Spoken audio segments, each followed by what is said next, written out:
mataas ang sugar nyo, ano? Borderline. O, kasi minsan, talagang yung mga taong tumataas sa mga ganyan, nakakaramdam talaga ng mga tingling, numbness, yun. Kasi lumalapot ang dugo natin, tapos kung may edad tayo, may possibility na makakaramdam talaga tayo ng ganyan.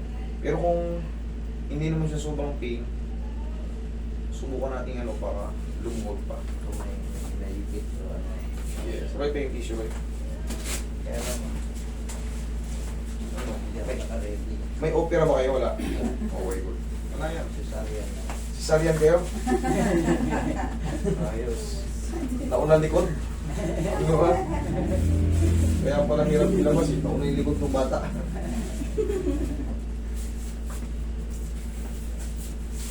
Yata kayo naglakad-lakad ng 9 months na kayo eh.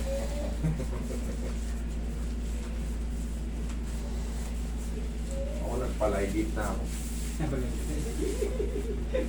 Ayos na pala yun. Hindi nga kayo patanggalin mo muna yung sarili mo, sir. Yan. Hindi yan, sir. Sayang, mga mapakasag. Yan, bigyan kang patigilin. Ano yung picture niyo result na? Oo, yung blood chem kamo. Yung medical files niya. Very nice. Kapitan mo siya. Yan.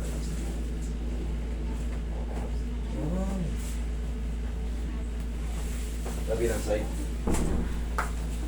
Hindi na ready sir. Dapat siya maganda niya naka-short kayo.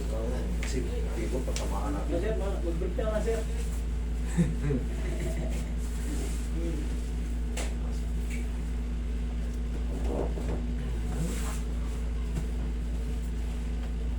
Okay na ba?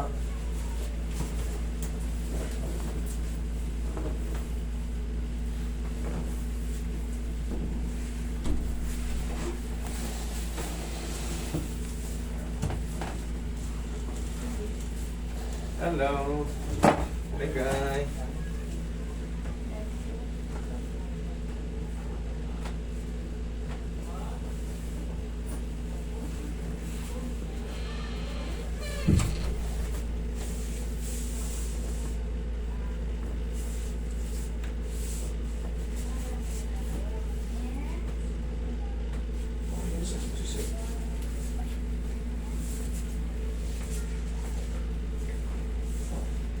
Pagod ba?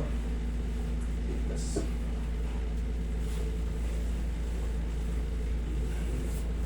Panyakan mo yun. Galing ang isip ko. Ano lang, kasama yun. Isa akin kami. Ito may tapat ng nalagyan ng mga kape.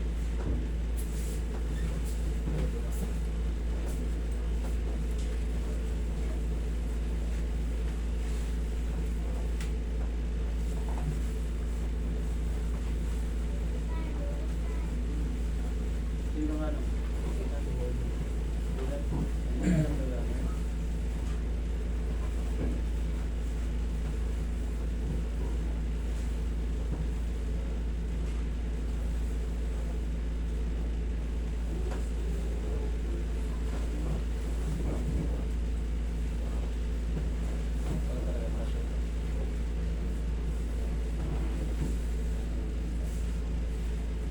Mabot.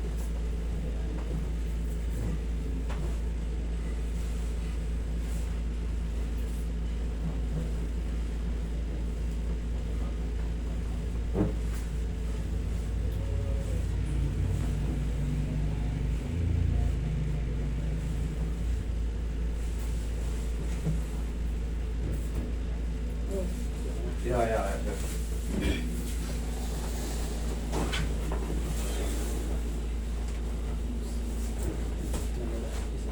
Taas yung bed mo lang. Isa dibdib yung kamay. Yan.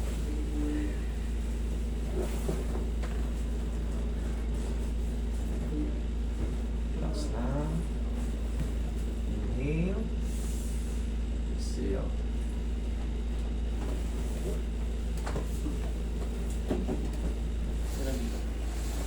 Yan, under observation to ngayon, sir. 3 to 4 days, yan, mas maganda pa yung farm. 1 to 2 days para makakaramdam kayo ng mga Parang joint reaction, muscle pain reaction. Normal lang yun. Pero 3 to 4 days, sirba nyo. Wash out siya mga pain nyo na yan. Okay? Okay.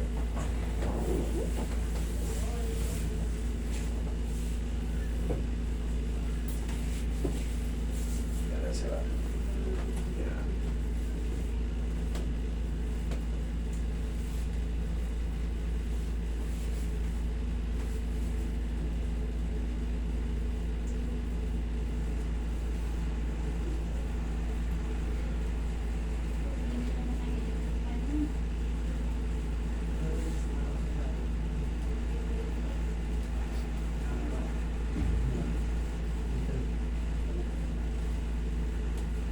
Tingnan niya natin kung gaano mataas.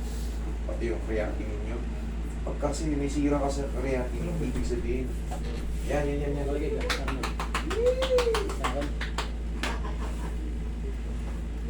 Tingnan mo. Mama. Yun. Sige. Pati nga sir. Kaya sir, huwag na kayo maliligo today.